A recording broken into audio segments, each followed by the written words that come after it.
Chris Hensley is a registered representative of Cambridge Investment Research, Inc., a broker-dealer member of FINRA SIPC, investment advisor representative of Cambridge Investment Research Advisors, Inc., a registered investment advisor. Cambridge and Houston First Financial Group are not affiliated.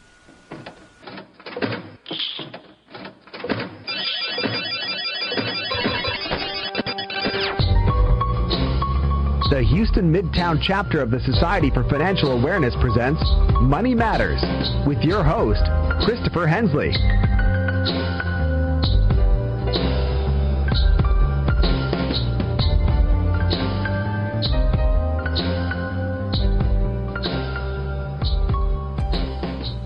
Good morning, everybody. You're listening to Money Matters on KPFT Houston. I'm Chris Hensley. The time is now 10 a.m. Got a great show lined up for you today. If you think about it, the odds are stacked against us as parents when we go to the grocery store and we're checking out. If you look to your immediate left or right, you've got candy bars that are eye level to children. Took my son. We rarely will we go to McDonald's, but this week we went to McDonald's, and of course they had the Happy Meal. And what did they put in the Happy Meal? They put a toy in there, and so of course it's a cheap plastic toy, but that's the thing that he gravitates towards. So how do you raise money-conscious, health-conscious children when there are marketing schemes, marketing efforts? The odds are stacked against us. Our guest today is Brett Graff, who is a nationally syndicated columnist. She is also called the Home Economist, and she is the author of a brand new book called Not Buying It: Stop Overspending and Raise Happier, Healthier, More Successful Kids. So please stay tuned. Keep listening. She will be joining us very, very shortly to tell us a little bit about the book as well as other things when it comes to personal finance. Keep listening. Stay tuned. But if you're a longtime listener, you know that we always reserve the first few minutes of the show to tell you a little bit about SOFA, the Society for Financial Awareness. We are the Houston Midtown chapter of SOFA, who we are and what we do. SOFA is a nonprofit 501c3 educational speakers bureau, and our mission is to fight financial illiteracy. We do that by going out to different companies, different organizations, different schools, different professional associations, anywhere people already congregate, and we provide financial education seminars as well as health and wellness workshops. So what does this typically look like when we go out to these companies, these organizations? Well, it can look like many different things. It depends on what the needs of the company is. Most of the time when we go out there, they're going to be brown bag lunch and learn seminars. So the company's going to invite us out. We're going to go out and do these educational seminars. But we have been known to go out around the clock. So it really just fits into the need of whatever the company is. If it's a factory or an oil company that they have shift workers overnight, then we've been able to go out and do different shifts for that. Picture me with a hard hat on and goggles and doing a seminar that way. It's happened, folks. So we've also been piggybacked on government meetings where there's essential 911 responders like firefighters or police officers, and there's only one time a year that they can get together for these types of meetings, and that's during the safety meetings. And so they've put us on that. We've been in front of students here locally at Houston Community College, really fitting the need, whatever the schedule is for that company or organization. So then the question becomes, why? Why would a company have us come out? Well, for one thing, it's educational. It helps get people up and out of their seats, out of the cubicles. It's motivational. We like to call our talks edutainment because there's a lot of questions and a lot of interaction between the audience as opposed to just a lecture format where you're having to learn. But what are some of the topics that we're talking about? Well, when we go out and talk about financial literacy, we do talk about retirement. We talk about investment, just as if you had the 403b guy or the 401k guy out. But we do a deep dive into the educational aspect of it. So we're not only are we talking about the investments and basic asset allocation, we're talking about budgeting. We're talking about college education funding, talking about purchasing your first home. negotiating your first car, things that you weren't necessarily taught in high school or even college when it comes to making the best decisions about your money. To find out more about SOFA and how you can have a member come out to your company or organization, visit us on the web at www.houstonmidtownsofa.org.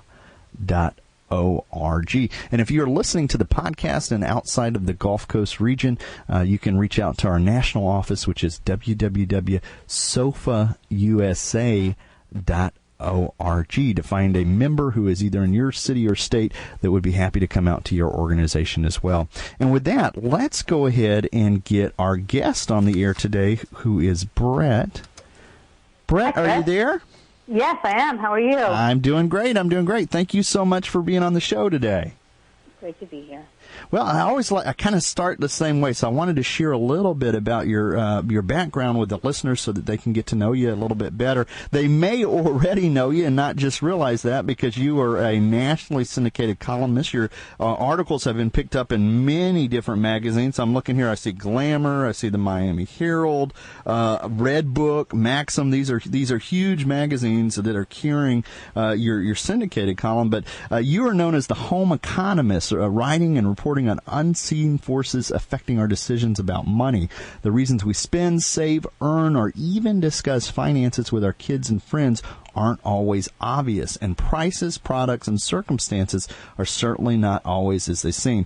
We are all economists making decisions on how to allocate our resources each day, and we need to be informed. Brett, thank you so much for being on this show once again. Thank you. Well, let's dive right into it. So, the home economist, why did you become the home economist? That was an accident. I'm a former U.S. government economist, and I used to measure inflation for the government. And after that, I became a reporter and then a parent. And in the midst of with all those credentials, somebody at a television station at the Nightly Business Report on PBS called, and they said, Brett, the government is telling us inflation is low, but we're going to the supermarket and we're seeing that prices are high. So why? How are these? How is this conflicting? And why is this happening? And I was I was able to illustrate it with even just the numbers that the government puts out. And that's when I realized that there was a need for people to explain the economy to them in everyday, like to people in their houses, not just people, buying and selling stocks and securities. We all, as people running households or just as people, need to understand the economic forces that we're facing every day when we're making our decisions. Well, that's huge. I know inflation is one of those things you might hear it reported on the nightly news, and it seems like a scary number, a scary monster. But until you go into the grocery store and buy a gallon of milk or a loaf of bread, then or buy a gallon of gas, even then you start feeling it. And so, yes, this is important to you. It should be important to each and everybody out there. You know what's funny about it, though, is when you hear the inflation reported on the news, they only give you an overall. Well, first of all, the word inflation itself is scary because unless you've studied economics, it sounds like one of those mystery words that you kind of know what it means, and you don't know what it means. Really, what it is retail prices, right? That's it, and then it's less scary. So as soon as you explain how the economy works and what these indicators actually mean, it's very, very easy. It's almost kind of fun, and it's very everyday. So when you hear inflation, you think it sounds like this faraway economic term that you're not qualified to really interpret. But when you really realize that inflation means that the price of a box of cereal went up, from 6 months ago, from a year ago, then suddenly it's easier to manage and it's easier to watch. Absolutely, and that's all it is. I know, and that's putting it on a day-to-day level where I can understand when I go into the grocery store. An example I mentioned earlier about my son. These are real life examples, by the way. Okay. Going to the grocery store and about to check out, and then we look eye level, and there's candy on the right and candy on the left. You have a book that just came out recently. It is called "Not Buying It: Stop Overspending and Start Raising Happier, Healthier, More Successful Kids." I love the title of the book. Can you tell us more about this? Yeah, sure. So I wrote a book about how we're spending so much money on our kids our goal is to get our kids ahead. And it is true, when I tell people I wrote this book, the first thing that they share with me is their latest victory or surrender to materialism. I hear about how 4-year-olds have gotten manicures, and I hear about how people have taped up backpacks, and I hear about everybody's guilt.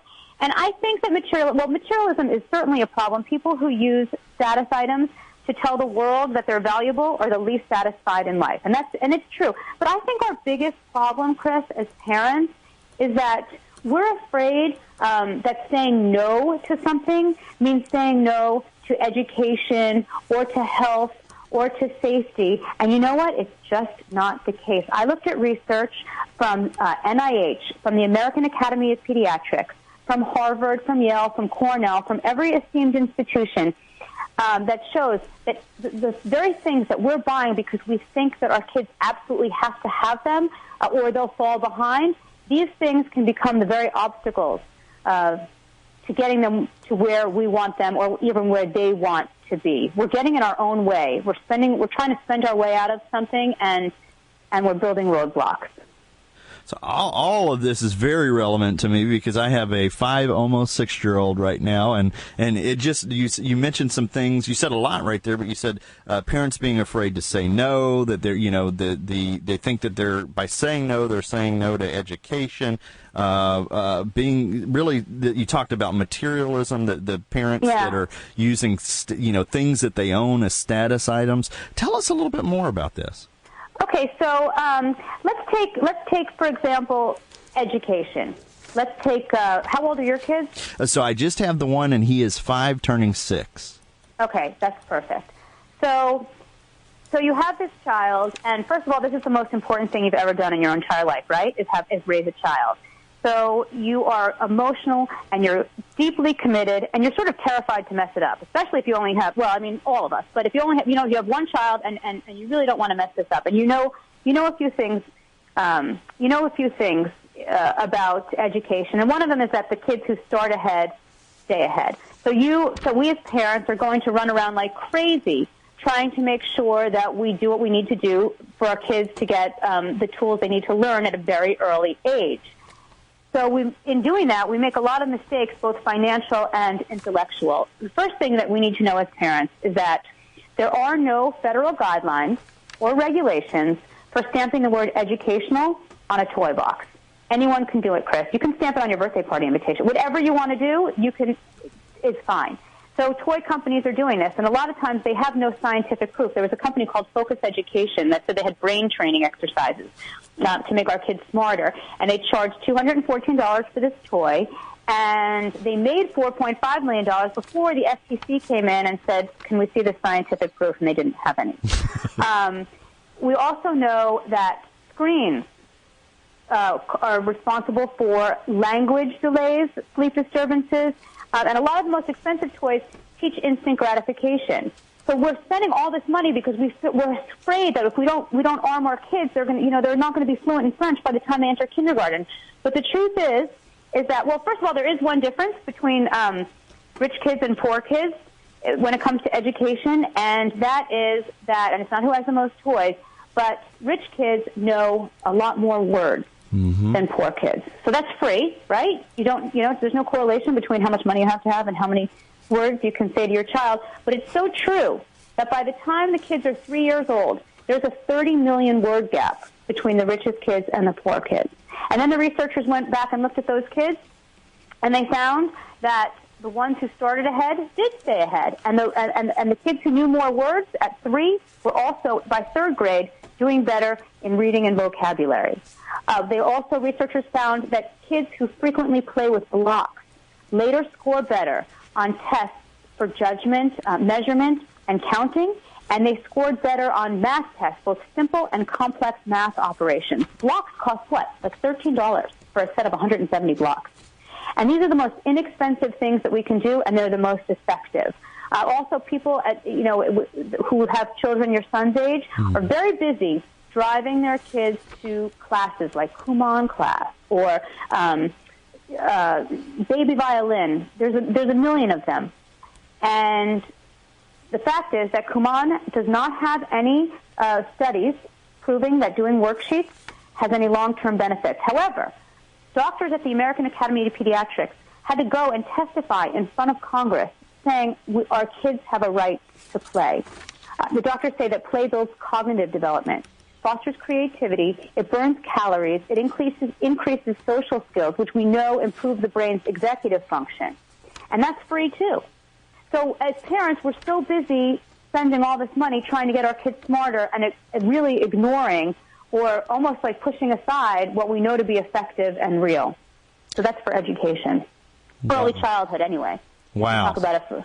That is a lot. First of all, you hit the nail right on the head with having one child and how concerned I am about it. You called it. That's exactly right. We all are, though. I know it wasn't that hard. We're all, we're all in the same boat. We all think it. But this kind of counterintuitive on the educational toys, that's huge. That there's no federal guidelines, that anybody really can slap a label on a toy and call it educational.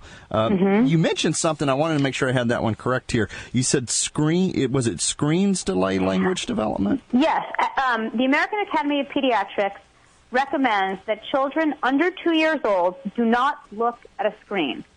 You have apps that are geared towards babies, and it's supposed to teach. A lot of them say they'll teach babies numbers or the alphabet. Mm-hmm. The truth is that babies under the age of 2, their brains cannot learn these concepts. They just can't. Babies learn with their 5 senses: smelling, tasting, touching. That's why they put everything in their mouths. And they might be entertained by what's on the screen because there's music and there's colors, but they're not learning anything. The American Academy of Pediatrics found that parents and children talk 85% less than when a screen is on than when it's off. So we already know that kids learn by talking to their parents. They learn more words. Remember, we just discussed after just by speaking to their parents. They just learn more. Even when they're watching you, even if you're opening a jar, putting on lip gloss, that's physics. They're learning so much just by watching you. And if they're watching an iPad or a screen, then they're just entertained. So the American Academy of Pediatrics says no screen time before age 2, and then after age 2. Again, it's the talking between parents and children declines by 85% when even the news is on, even just anything, even if it's background noise. So that is something that's extremely important, because in this day and age we all have these technology, the screens, the technology. You see children out on the tablets at lunchtime, and so that's huge. And you mentioned something that's a very important point earlier. You talked about kids that had the larger bucket of language, a bucket of words, exposure to a larger vocabulary, that they were testing higher in math, and that's. I know there was a book called the Read Aloud Handbook. That's been around for many years, but one of the things that I do with my son is that each and every night, pretty much since he was a toddler, we will read a bedtime story, and that's something we do every day, and that's free. It costs as much as getting the book, and then it costs your time, but that's huge. It's free, and it's also more effective than teaching our kids to read. So, of course, by 5, perhaps your son is reading, but there's a big race to get our kids to read as early as 3 and 4 years old, and doctors don't necessarily want to see our kids reading, and the reason is because when they're reading by themselves, no matter how good of a reader you are at 4 or 5 years old, you're still pretty limited. But when you read to your children, you can read some very complex story ideas, and they learn beginning, middle, and end. You can learn some really valuable moral lessons. What you can read, you can read some really important, significant work, and then you can discuss it later. And all of that is much more educational, the doctors say, than having a 4-year-old sitting there reading Dick, Jane, Ball. It's actually more effective to read interesting books to our kids than to have them sit there by themselves reading simple words. Well, Brett, I have a whole bunch of other questions to ask you because besides the book, you also have the column and everything else. I'd feel bad to not ask those questions. However, okay. The book is so interesting. Do you have anything else? Yeah. Do you have anything else you want to tell us about? Yeah, sure. Well, another thing that you brought up was the supermarket. And yes, our kids are always going to want everything they see in the supermarket, and we're always just going to have to say no. And I think that's just a blanket answer. I think our biggest problem in the supermarket is that we as parents get afraid, and we see these fancy labels, and we think that we're actually hurting our children if we don't buy organic or biodegradable or sustainable. And a lot of these, the most important thing to know about these labels is what they mean.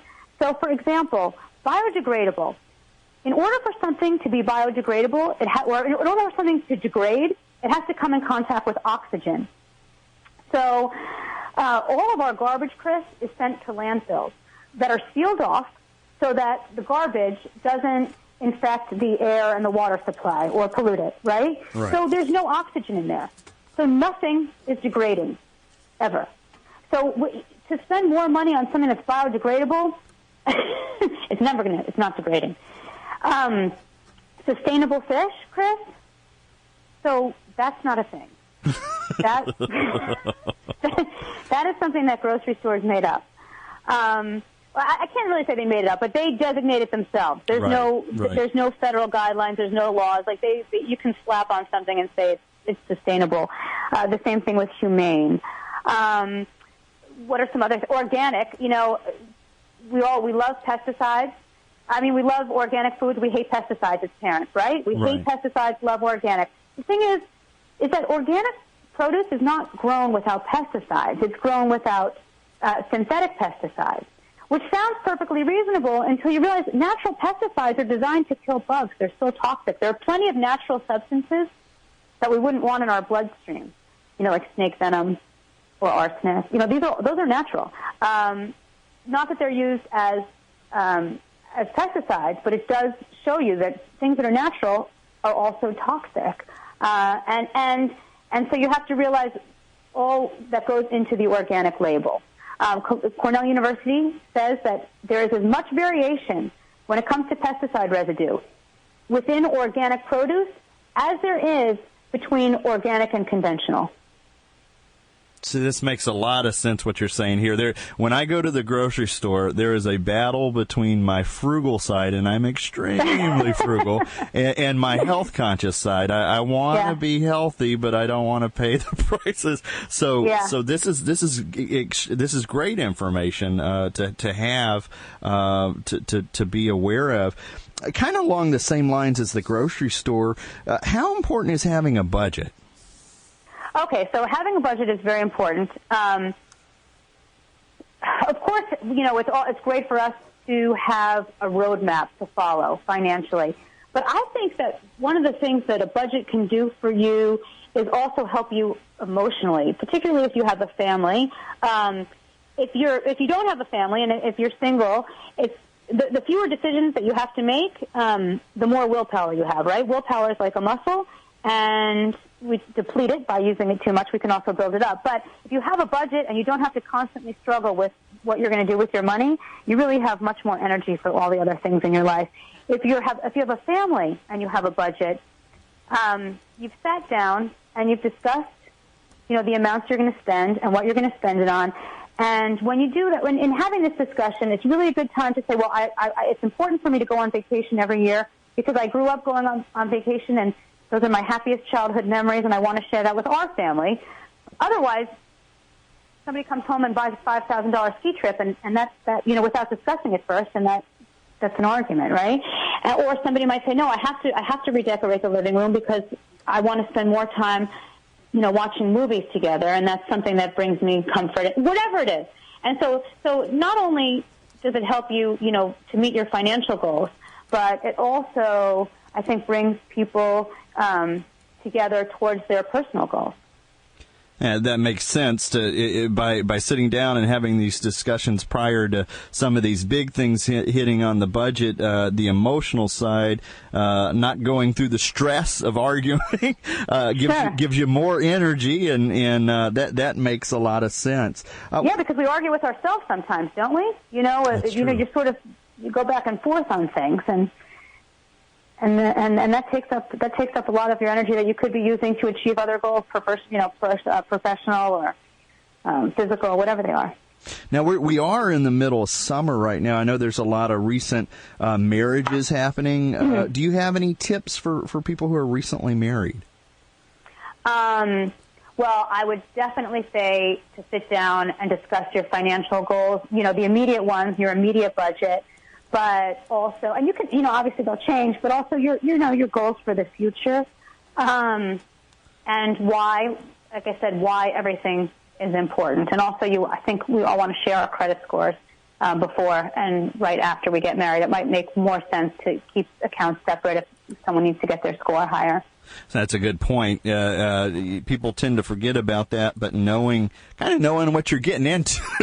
Yeah, exactly. I've been married for 20 years. We know what we're into, but when you're a newlywed, but you might not have 20 years ago. It's like it's almost like a taboo subject because you think it's it's not about money, it's about love, right? You think that it's almost dangerous to touch or it can ruin, I don't know, the romance.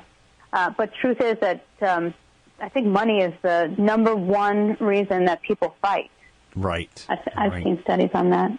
Not even just fight, but divorce. so bring it up early. Exactly. Bring it up early, absolutely. And then, again, here in summer, a lot of people are vacationing. You did talk a little bit when we were talking about budgeting about, people kind of springing vacations on you. What advice do you have around people who are vacationing over the summer? So, there's a few money-saving travel tips that are easy to implement. But, like, for example, eat your big meals at lunch instead of dinner. They're less expensive. The U.S. government has a website that tells you where gas is cheaper. And these are all really important. But I would say, after writing the book, that the most important thing to remember when traveling for summer is to spend our money on experiences rather than material goods. So I think we should skip the souvenirs. I think we should, skip the shopping trips and concentrate on experiences. Experiences in our minds get better over time. Our minds have a way of cleansing out any of the anything unpleasant, really. Like we forget about how hard it was to find a parking spot or how hard, the walk was from the car to the entrance. We forget about that, and experiences get better and better and better over time. Material goods, on the other hand, the human brain is built to adapt to its surroundings. So after owning something, after owning something for even a very short time, it gets boring. And that's why, of course, if you live by a train track, you don't hear the train anymore. Our minds are just built to adapt to that. So the material goods, anything you're going to spend money on, in that respect, is going to get worse over time. Memory's better. So that would be my advice for travel. Well, that's good. That's good information. That things, even just the souvenir shop, that's one that gets you. You go in there and do you even have the souvenirs that you bought years ago? Do they serve any purpose? You see the same thing in each souvenir shop, and it's way overpriced. So and they're all to remember the trip, which you can just you can remember it now with your camera. It's so easy. That's exactly right, and it doesn't cost anything other than pushing the button there. Right, well, exactly. We talked about quite a bit of stuff, so I know the vacation stuff, the budgeting stuff, these are articles that you've written, so I'm going to encourage people to go to the website because you've got links to all of these different articles, so if they like that information, they can go further, and we're right here towards the end of the show, and I also want to remind them about the book, the brand new book called Not Buying It, Stop Overspending and Start Raising Happier, Healthier, More Successful Kids. Brett, where can they go if they want to pick up a copy of that? Well, Amazon.com, of course, BarnesandNoble.com, and the independent bookstores have been so supportive in in author talks and presentations. So in Miami, Books and Books has been a godsend for me. Wellesley Books in Massachusetts. There's so many independent bookstores, but of course, Amazon, Barnes & Noble, Books A Million, all of them. Every major retailer. Excellent. So you can get it. You can get it in Amazon if you want to support the smaller ones there. The independent chains, they some of them locally have it as well. Thank you so much for visiting with us today. Thanks for listening to today's episode of Money Matters Podcast. If you enjoyed the show, visit us on the web at www.moneymatterspodcast.com. Drop us a line on SpeakPipe on the right-hand corner. It will receive any voicemails, questions, thoughts, concerns that you have about the show. In addition to this, we recently launched a Patreon campaign. Click on the Donate Now tab to hit the tip jar and find out what Patreon's campaign is all about.